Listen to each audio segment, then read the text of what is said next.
Kryeministri Edi Rama në seancën plenare foli lidhur me buxhetin për vitin 2026. Rama shpreh se kryefjala e këtij buxheti dhe mandati janë pensionistët. Ky buxhet është një buxhet historik për Partinë Socialiste, sepse për herë të parë adreson në mënyrë domethënëse dhe të qëndrueshme përmes një angazhimi financiar afatmesëm prej 1.7 miliard eurosh rritjen e mbështetjes së pensionistëve.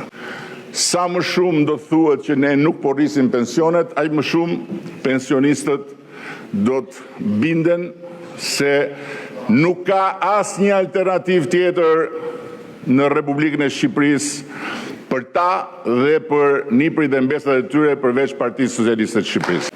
Pensionistët janë kryefjala e këtij buxheti dhe do të jenë kryefjala e këtij mandati.